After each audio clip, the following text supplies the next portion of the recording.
welcome to Young Kizzy, the one YouTube channel. If this is your first time on my YouTube channel, please subscribe to my YouTube channel by clicking on the red subscribe button down below and turn on the bell icon. Tell me what you think about this video in the comment section.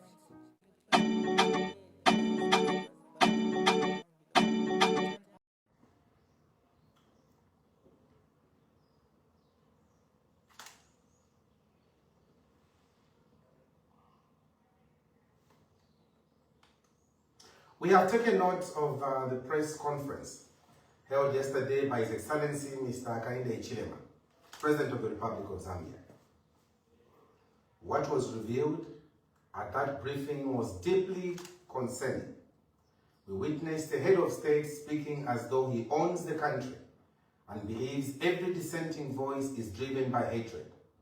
As a senior citizen by age, experience, and national stature, the president should be a pillar of unity and a model of responsible conduct.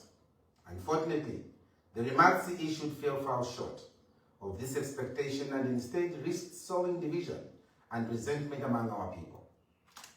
At a time when Zambia urgently needs calm, constructive dialogue, and strong leadership, it is regrettable that a platform meant to provide guidance was instead used to inflame emotions and deepen divides. We therefore call upon the President to urgently begin moderation, truthfulness, and national cohesion. The emotional outbursts we saw yesterday, driven by a personal perception of being hated, are unbecoming of the office he holds. Leadership is not about seeking admiration or demanding praise. It is about service. You do not seek public office so that people can love you. You seek it to deliver development and uphold the national interests. This shift from servant leadership to demanding affection is deeply troubling. Zambians want unity. They want stability. They want food on their tables. What they do not want is the concentration of power in one individual through a constitution-making process that excludes them.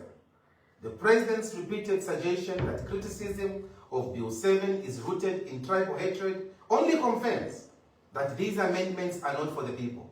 They are designed to elevate his personal authority. President Hichilema continues to selectively manipulate history. He wrongly compares his approach to that of his predecessors. In December 1990, President Kenneth Kaunda conceded to constitutional change because it was demanded by the people, led by the church.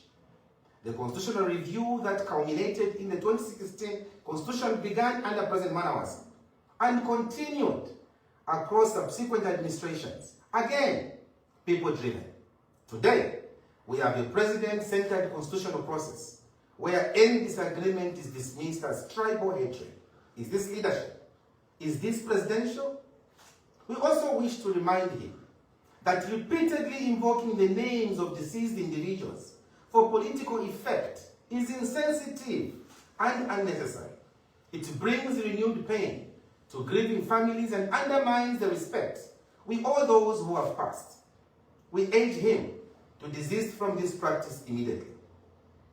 President Hichilema, the church has always stood with the people and the voiceless majority. You once praised the Catholic bishops for standing up against Bill 10.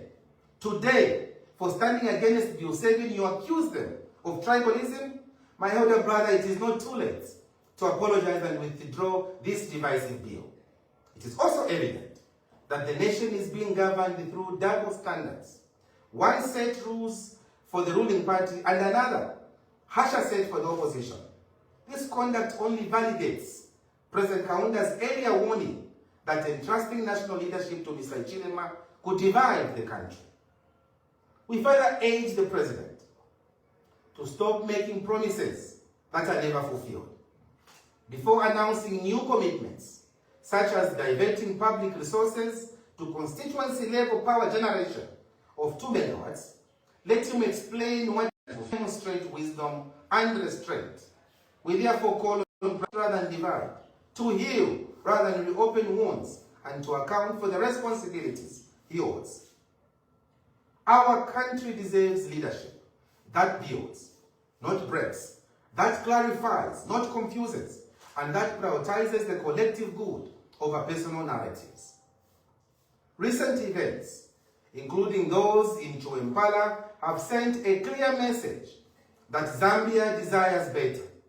We urge the President, in the remaining months of his tenure, to focus on rebuilding relationships and not on creating rifts, especially between the people of Southern Province and the rest of Zambia.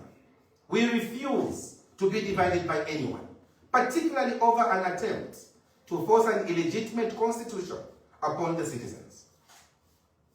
Let us all recommit ourselves to unity, truth, and responsible citizenship.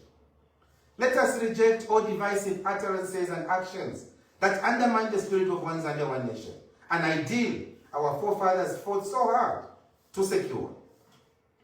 I thank you, and I look forward to working with all Zambians in our collective effort to usher in a leadership that unites rather than divides. Harry Kalaba, President, Citizens First.